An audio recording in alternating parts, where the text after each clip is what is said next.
तब तू ही कल तक है, तू ही तो फलक है, तू ही तेरा लक है।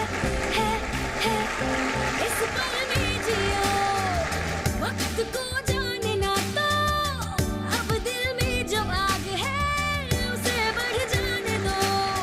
तेरी शान की पहचान हो, कुछ ऐसा कर दिखाना कि ना लेगा ये जमाना, तेरा ना लेगा ये जमाना।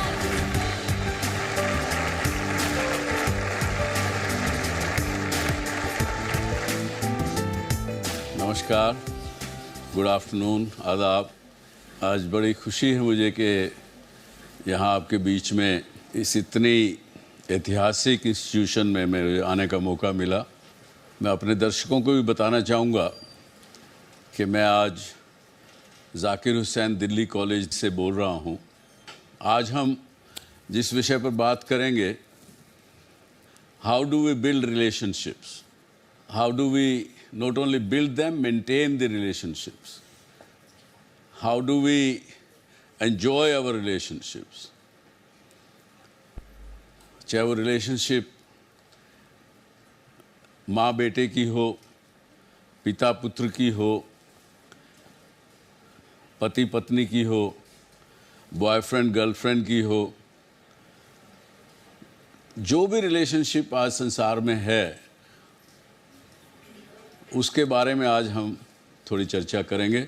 और थोड़ा हमारी टीम ने जो इस पैकेज बनाया है इसके विषय में, आइए देखते हैं। हम अपने पूरे जीवन में कितने लोगों से मिल पाते हैं? 10,000, 20,000, 1 लाख? और इन 1 लाख लोगों में से हम कितने लोगों से सही मायने में जुड़ पाते हैं? ऐसी क्या चीजें हैं जो हमें कुछ लोगों से जोड़ती हैं और कुछ से नहीं? वो कौन सी अलग या खास बात है जो लोगों को हमारी तरफ खींचती है? इन सवालों का जवाब है the art of building relationship, मतलब एक ऐसी कला जो आपको लोगों के साथ जुड़ने में मदद करती है। कुछ लोगों के लिए रिश्ते उतने ही महत्वपूर्ण होते हैं जितना कि उनका जीवन। हम हर दिन अलग अलग लोगों से वाकिफ होते हैं और इनमें से कुछ लोगों से हमारा रिश्ता जुड़ जाता है। इसलिए कहते हैं, किसी अजनबी से इस तरह मिले कि वो आपका सबसे अच्छा जानकार बन जाए।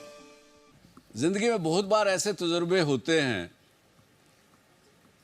कि हम किसी अनजान आदमी से मिले, किसी फंक्शन में, किसी 1 to 1 भी मिले, तो भी आप पहली बार मिले हैं उस आदमी से,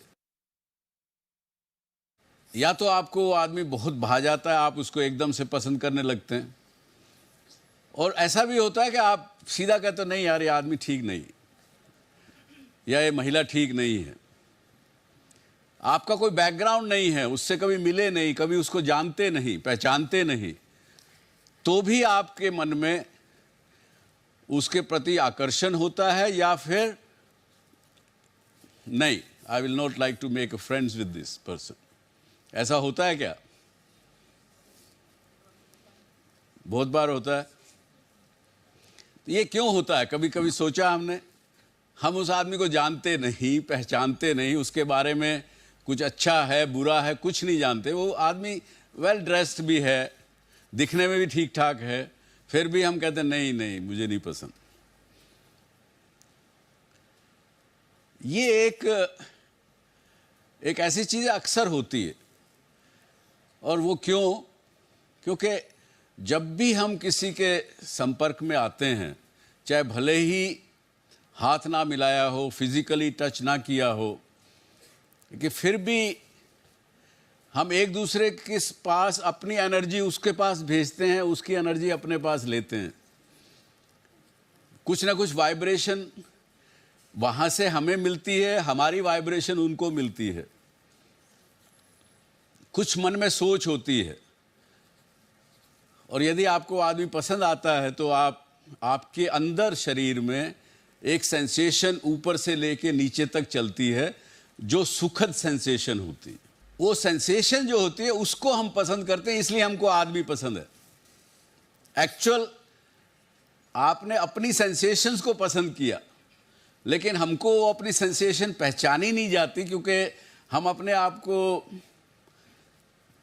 इतना ट्रेन नहीं किए हुए हैं, इतने एक्टिव माइंड हमारा नहीं रहता है कि हम वो सेंसेशन जो हमें अच्छी लगती है इसकी वजह से हम उस आदमी को पसंद करते हैं, लेकिन हमें कहते हैं यार वो आदमी पसंद आया।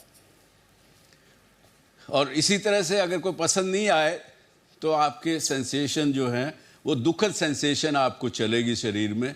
You will not like that sensation and that's why you say I don't like this person. कभी करके देखिएगा एक्सपेरिमेंट। आपको अभी तक क्या लगा? आप कुछ शेयर करना चाहेंगे रिलेशनशिप्स के बारे में?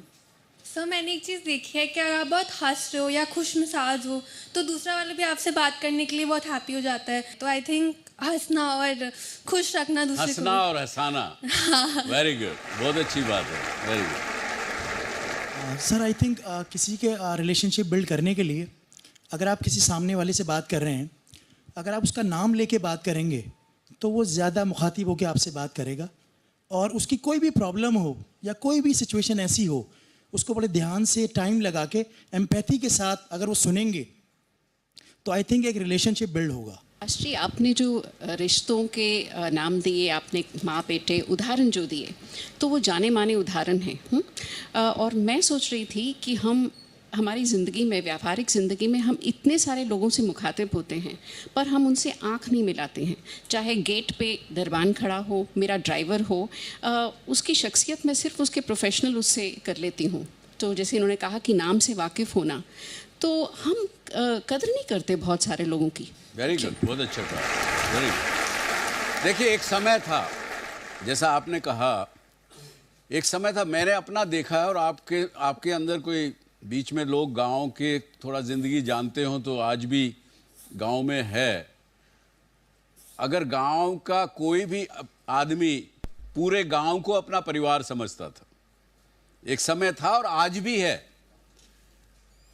यहाँ तक कि अगर एक गांव की लड़की शादी करके दूसरे गांव, दूसरे शहर में चली गई और इस गांव का कोई व्यक्ति उस शहर में चला गया तो वो उस लड़की से मिलने ज़रूर जाएगा कि मेरे गांव की बेटी है, उस घर में रहती है, उसको जाके 5 रुपया दे के आएगा, 10 रुपया दे के आएगा। वो रिलेशनशिप्स थी। आज क्योंकि मैं समझता हूँ कि इतनी भागदौड़ ज़िंदगी में हो गई है, इतना हम स्ट्रेस में जीते हैं कि अपनी खुद की सुध बुध नहीं रहती। और इस वजह से मैंने इसलिए आपको ये कहा, माँ बाप का रिलेशनशिप, भाई बेटे का, भाई भाई का रिलेशनशिप, उनमें भी टेंशन्स हैं, उनमें भी दरार्स हैं, वो भी ठीक से नहीं चल रही है। वो क्यों नहीं चल रही? क्योंकि हमारी एक्सपेक्टेशंस जो हैं वो बढ़ गई है, ट्रांजैक्शनल हो गया है सब। एक बिल आया पार्लियामेंट में, वो बिल क्या था कि यदि कोई बच्चा, लड़का लड़की किसी भी उम्र का है, अगर उसके माँ या बाप उनको तंग कर रहे हैं, परेशान करते हैं, तो वो लड़का जाके पुलिस स्टेशन में बच्चा कंप्लेंट बाप के खिलाफ कर सकता है। तो ये क्या हो गया?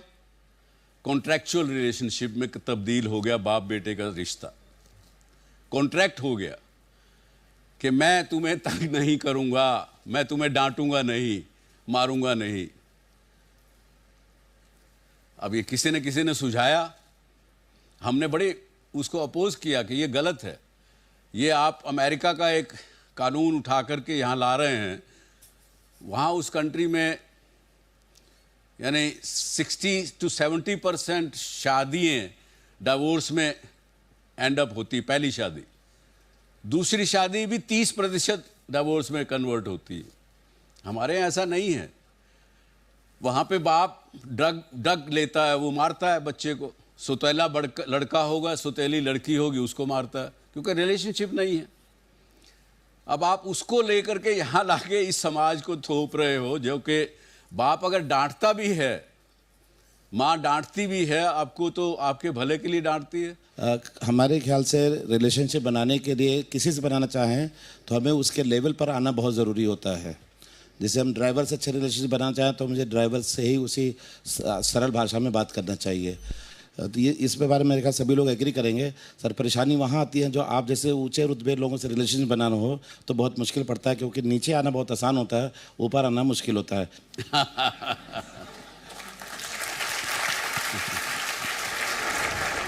आई डोंट नो नीचा और ऊंचा का परिभाषा भी क्या है। माफ़ी चाहता हूँ मैं, आज के दिन हम धन से, पैसे से, रुतबे से, किस जगह पे क्या है, आप किस पद पे है, सामने वाला क्या है, उससे हम ऊंचा नीचा बना लेते हैं। सबसे पहले तो मैं ये कहूँगा कि पहले तो वही आपने रिश्ते पर कैंची लगा दी।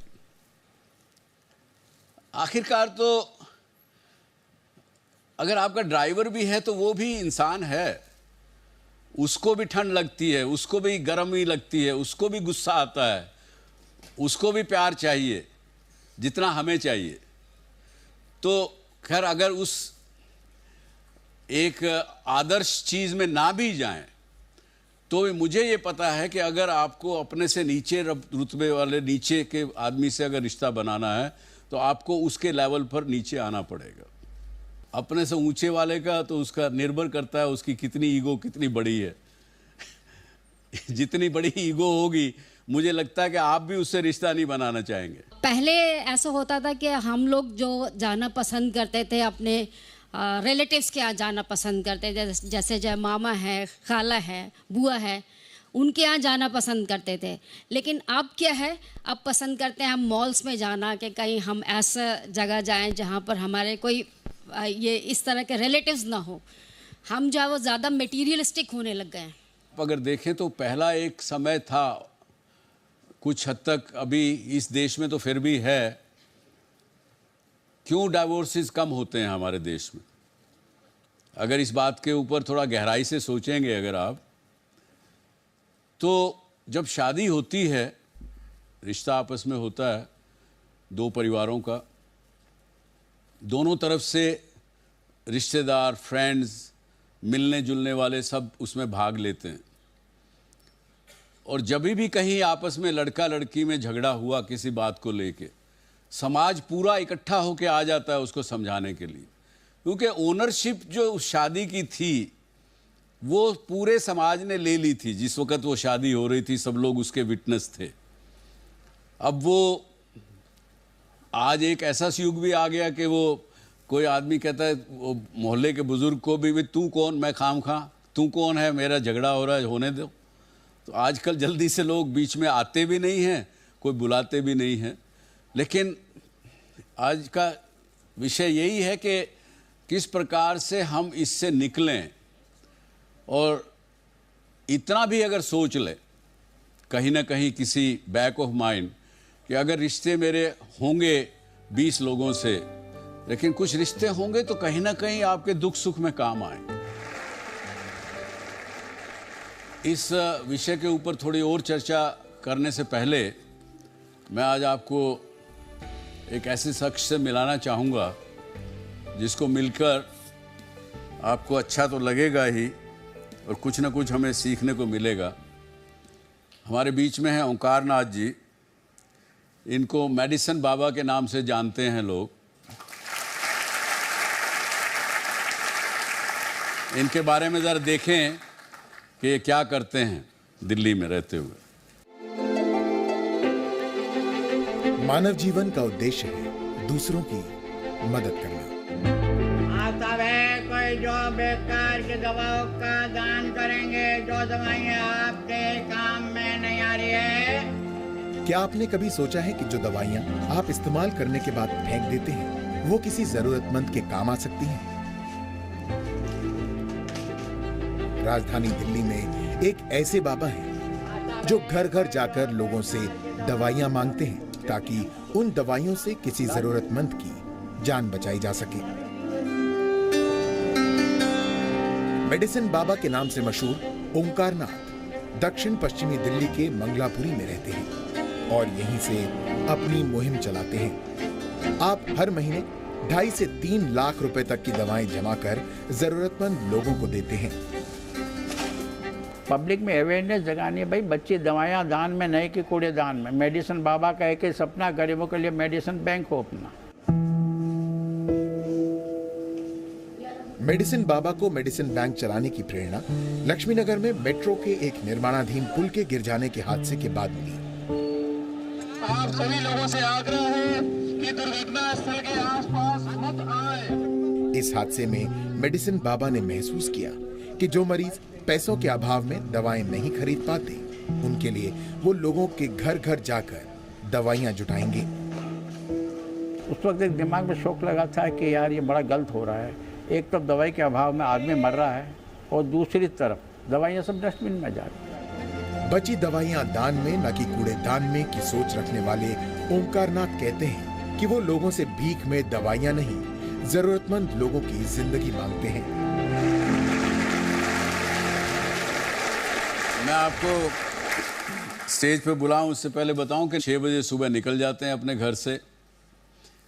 और आपने फिल्म में कुछ नोटिस किया कि नहीं, 12 साल की उम्र में इनकी एक एक्सीडेंट की वजह से, कार एक्सीडेंट में क्रिपल हो गए थे पाँव से, आपने देखा होगा। पर फिर भी आज ये 5 से 6 किलोमीटर रोज़ चलते हैं अपना ये काम करते हुए। Medicine Baba, please come on the stage, ऊपर आइए।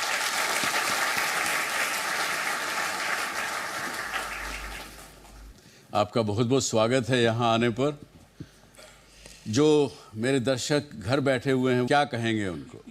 मैं तो सबसे पहले कहूँगा ये मेरा सौभाग्य है कि मुझे इतना बड़ा प्लेटफॉर्म मिला है समाज के काम करने के लिए। इससे बड़ा प्लेटफॉर्म में और कोई नहीं समझ सकता। बाकी लक्ष्य एक ही है कि हम जो दवाइयाँ कचरे में डाल रहे हैं, और ये नहीं कि दवाइयाँ दे रहा हूँ, hospital bed, oxygen cylinder, nebulizer, suction machine, wheel chair, walker, physiotherapist, goods, और तो और एक इतनी सी मशीन होती है तो 50-60 हज़ार से शुरू होती है। ऑक्सीजन कंसेशन मशीन जो patient around the clock oxygen, वो भी बाबा के पास फिर गरीबों के लिए। और मेरा तो एक ही लक्ष्य है कि मैं गरीब आदमी को जितनी भी सेवा करूँ बहुत कम है। बहुत अच्छा। आप कोई प्रश्न पूछना चाहेंगे मेडिसिन बाबा से? हम लोग अगर मेडिसिन डोनेट करना चाहते हैं तो कहाँ कर सकते हैं? देखिए, medicinbaba.in पर देखेंगे आप, नाम का, घर पता, एड्रेस वगैरह मिल जाएगा। पर सब बड़े दुख की बात है कि एड्रेस चेंज होता रहता है, क्यों मैं किराए के झुग्गी झोपड़ी में रहता हूँ, मेरा अपना कोई मकान नहीं है। अभी भी मैं उत्तम नगर में हूँ और उसके बाद पास में दूसरी जगह शिफ्ट कर रहा हूँ।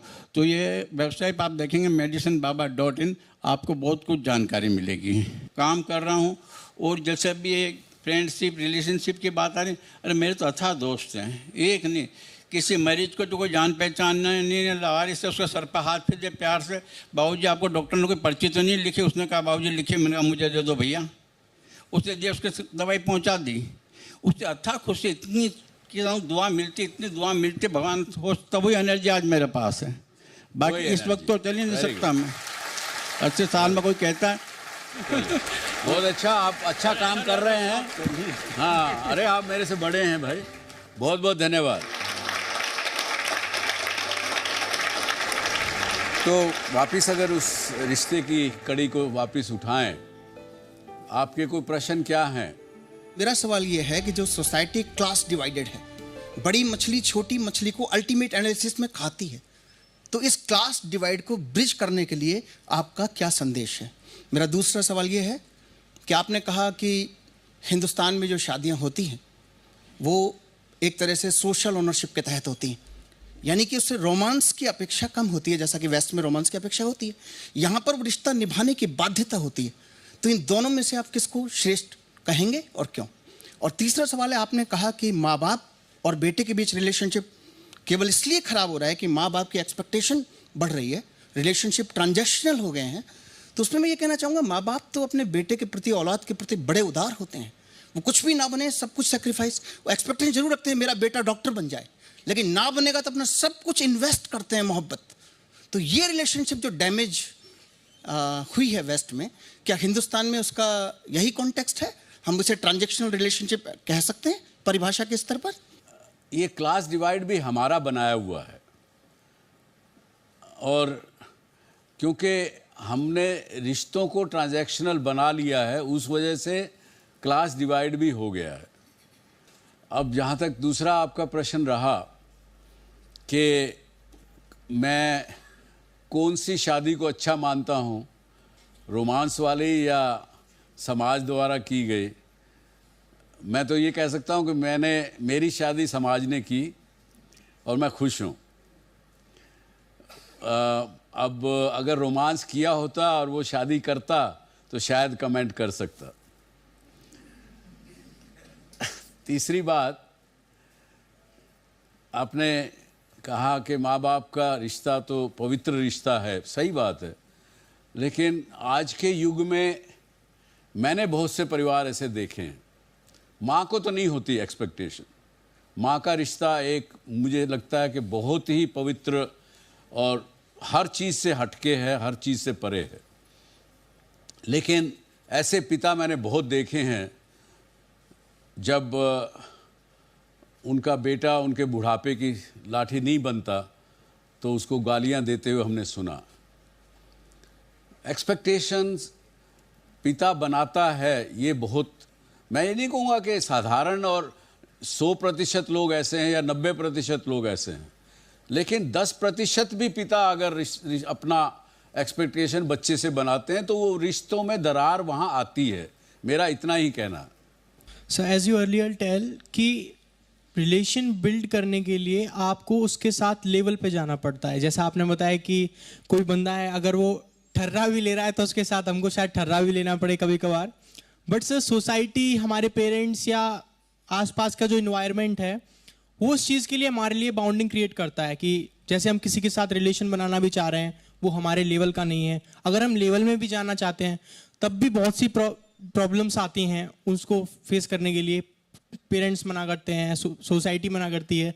तो सर हम उस तरीके से रिलेशन कैसे बना सकते हैं सर? फिर उसमें प्रॉब्लम को कैसे सॉल्व कर सकते हैं सर? नहीं, ये तो देखिए समय रिश्ते पर निर्भर करता है। कहाँ समाज, कहाँ परिवार आपको रिस्ट्रिक्ट करता है। मुझे हर परिवार की अपनी एक कहानी है। मेरी इतनी क्षमता नहीं है कि मैं किसी के परिवार पर किसी बात पर कमेंट कर सकूं, लेकिन यदि रिश्ता एक पवित्र सोच से सही तरीके से आप बनाना चाह रहे हैं तो मुझे नहीं लगता कि कोई समाज या कोई परिवार उसको रोकता। अब अगर केवल ऊंच नीच के भरोसे अगर कोई आपका परिवार रोकता है तो परिवार को समझा सकते हैं। आप में भी क्षमता होनी चाहिए अपने परिवार को समझाने की। इसीलिए कम्युनिकेशन आपस में होना चाहिए। अगर परिवार के अंदर आपस में कम्युनिकेशन होगा तो रिश्ते टूटेंगे नहीं, उसमें कोई ना कोई हल निकलेगा। लेकिन आज के दिन में क्या हो रहा है, आप घर में डाइनिंग टेबल पे बैठते हैं, बेटा अलग मोबाइल पे लगा हुआ है मैसेज देने के लिए, बेटी अलग लगी हुई है, आपस में बात ही नहीं करते हैं। आप डिनर टेबल पे बैठ के भी घर में सब मोबाइल सोशल मीडिया में लगे हुए हैं। आप माँ बाप पिता भी कई काम करते होंगे, वो आते हैं थके हारे तो आप उस समय शायद आप सो रहे होते हैं। तो कई परिवारों में ऐसा देखा गया है कि कम्युनिकेशन है नहीं परिवार के अंदर। जब कम्युनिकेशन नहीं होगा तो रिश्तों में स्ट्रेस आएगा। क्यों आएगा? क्योंकि आपने अपने मन में कुछ चीज़ बना ली कि मेरे पिता ने आज सुबह ये बात कही, अरे उनको ये नहीं कहना चाहिए था, बुरा लगा आपको, आपने अंदर मन में रख लिया, उसको गांठ बांध ली अंदर, उनसे वापस कम्युनिकेशन नहीं किया कि पिताजी आपने क्यों कहा इस बात को। तो कम्युनिकेशन बहुत ज़रूरी है किसी भी रिश्ते को बनाने में, किसी को जोड़ने में।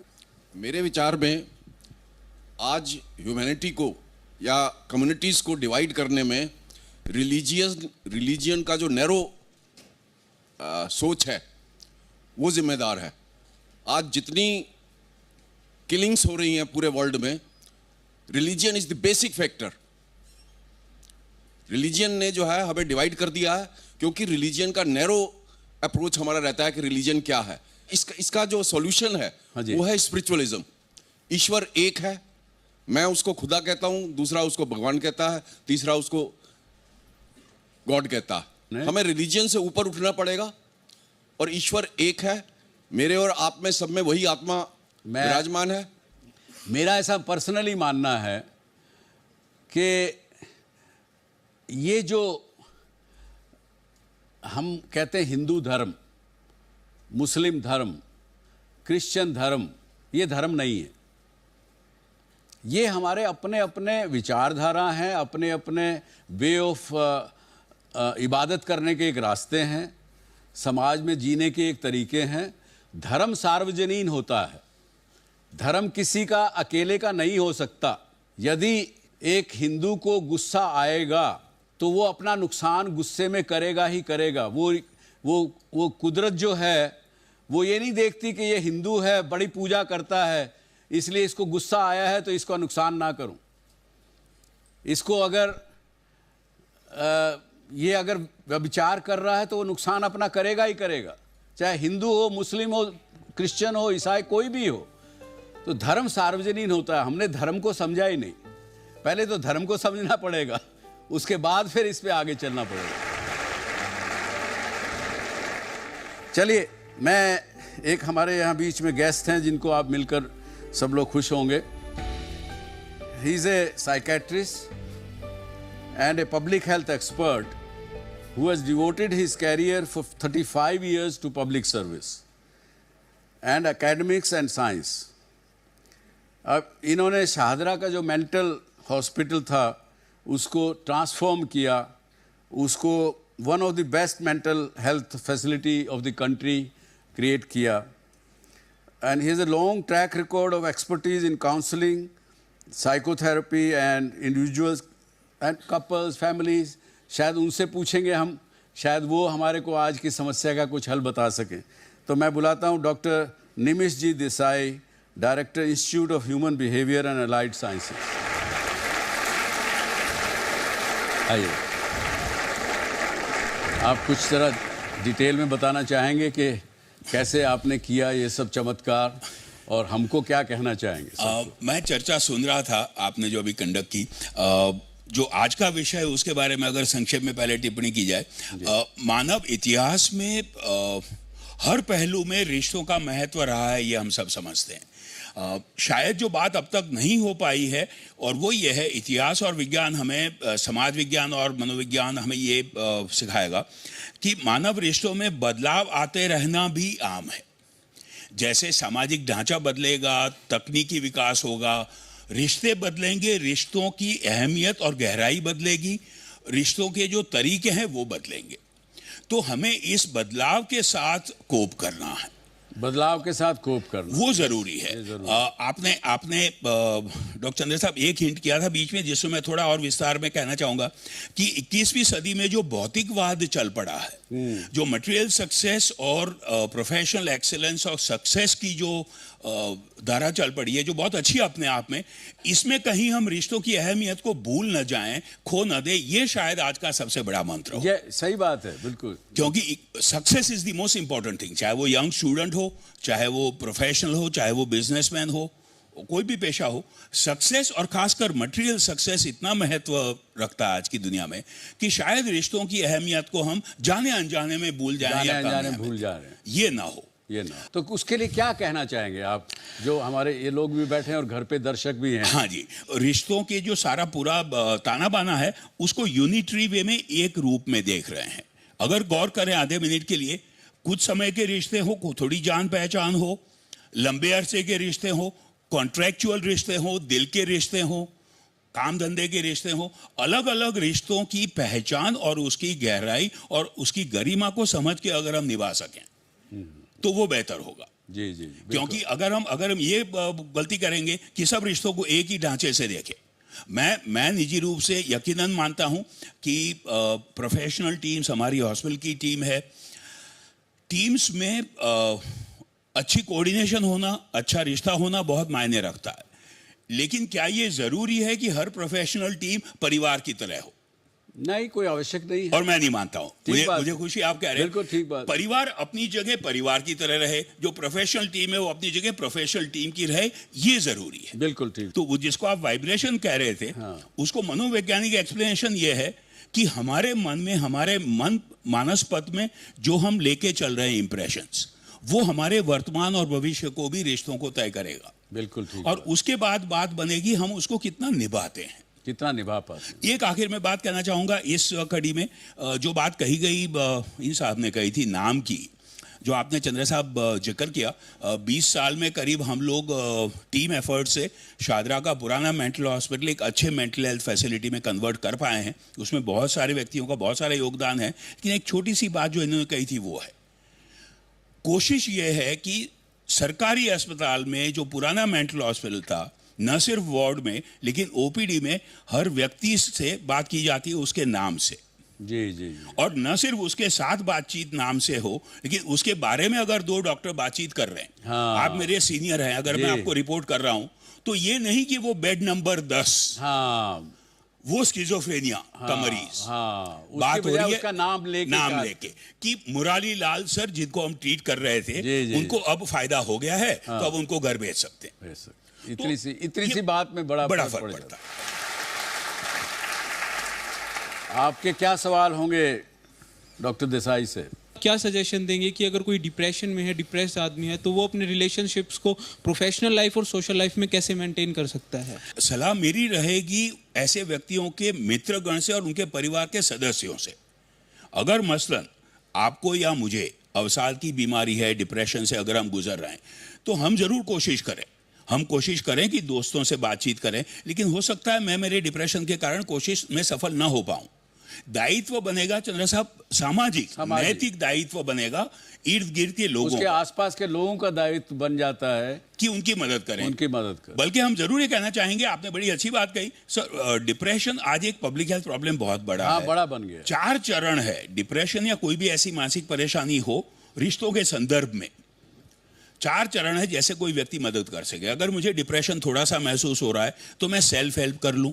पहली बात, मैं खुद की मदद कर लूं, अगर कर सकूं तो बहुत अच्छी बात है, स्टेप 1।